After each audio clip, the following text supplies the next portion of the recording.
Welcome back to Hoosier History, Legends, and Heroes. I'm going to take a break from my Ernie Pyle series to do another Indiana legend video. I think October is the perfect time of year to do another one. In this video, we're going to hear about the Loup-Garou of Evansville, Indiana. Loup-Garou is French for what we call werewolves. We're going back to Evansville in 1880. It's the end of the summer when a creature has come out of nowhere and is attacking the local people. It was said to be like an overgrown wolf, but unlike a wolf, it didn't run when men came after it with guns and torches. It was said that bullets had no effect on it, and the only way to escape its sharp teeth was to run as fast as possible in the opposite direction. It's now early fall, and the beast had been terrorizing the town for a month when a hunter comes to town. The hunter sits at the bar in the inn, listening to the townspeople talk about the creature. It was the rumors of a wild animal stalking the people near a graveyard near the end of town which brought him to Evansville.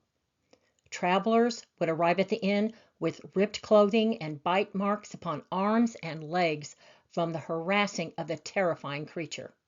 Descriptions varied to its size, sharpness of its teeth, and the speed it could run.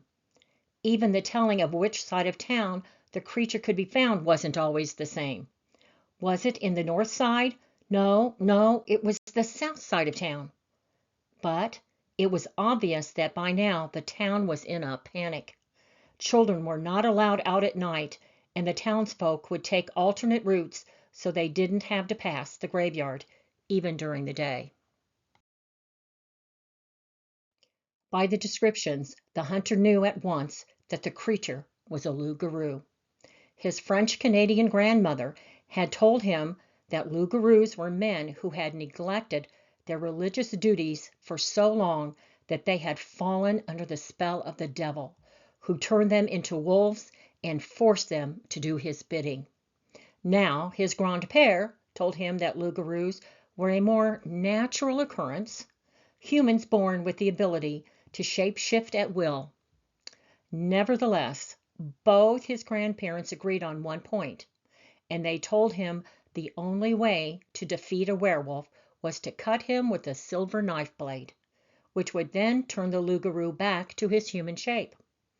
When he was 10 years old, his grandparents had gifted him a silver knife as a Christmas gift, which he always carried with him in the top of his right boot.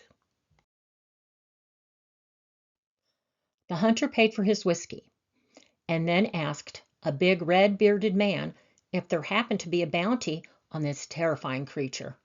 And the man said, "Oh, yes." A big reward was offered for the body of the beast.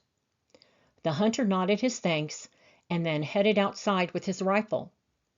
He knew if the creature really was a loup-garou, the rifle would not help him.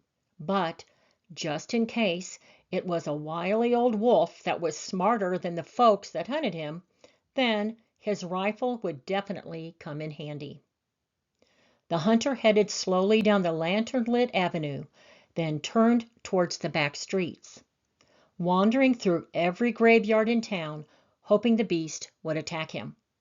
He was very patient, and he walked every inch of Evansville every night until he found the beast. One evening, as he was walking the dark streets, he wondered why the loup-garou had chosen Evansville to terrorize. Was there a curse upon the town? Lost in his thoughts, he turned down a lane lined with apple trees that led to an old graveyard. It was dark, cold, and quiet. Too quiet. The hunter immediately was on the alert. There were no sounds but for his soft footfalls on the dirt road, or the occasional thud as he kicked an unseen fallen apple.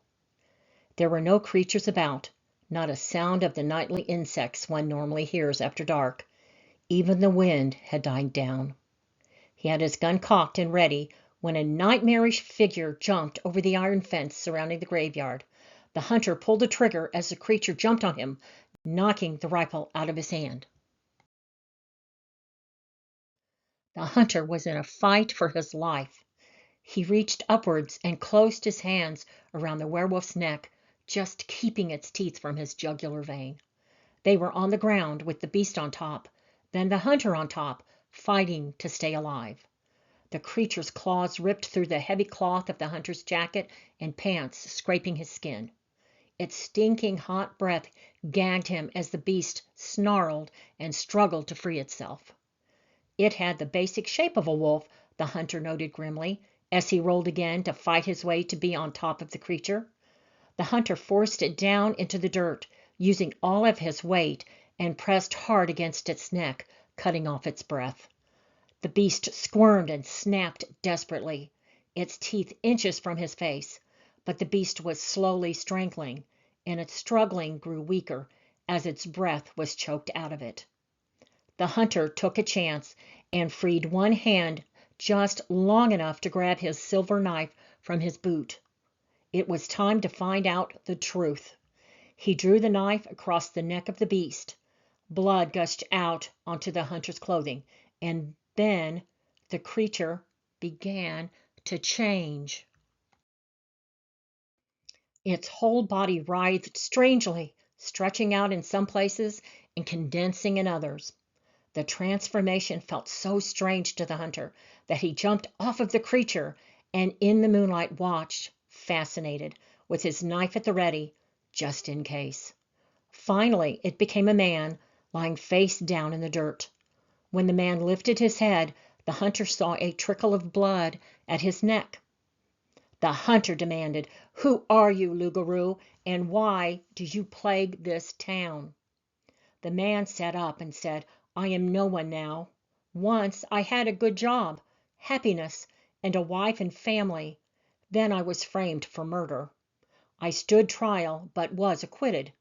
But when I came home, I found my job had been taken away, my family had disowned me, and my wife had run away with a man from Evansville, taking my only child with her.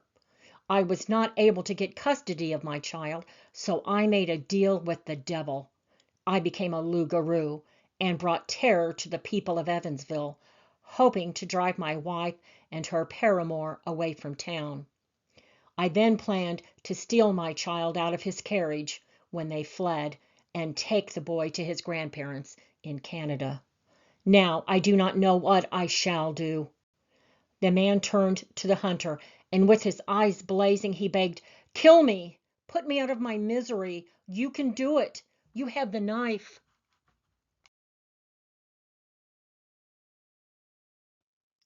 The hunter takes pity on the man. He sheathes his knife and said, "Leave this place, Loup-Garou. Go home to Canada, or go west to the mountains, or California.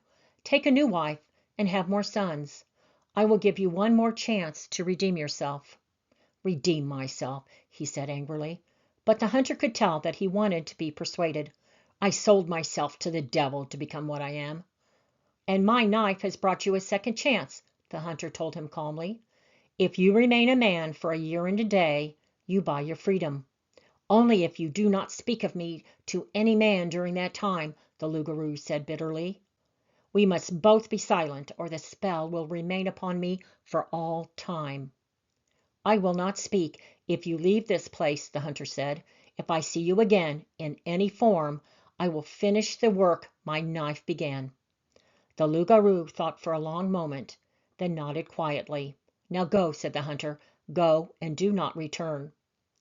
The Loup-Garou entered the graveyard without another word. The hunter watched his retreat, wondering if he'd done the right thing. He'd always trusted his instincts in the past, and they never let him down.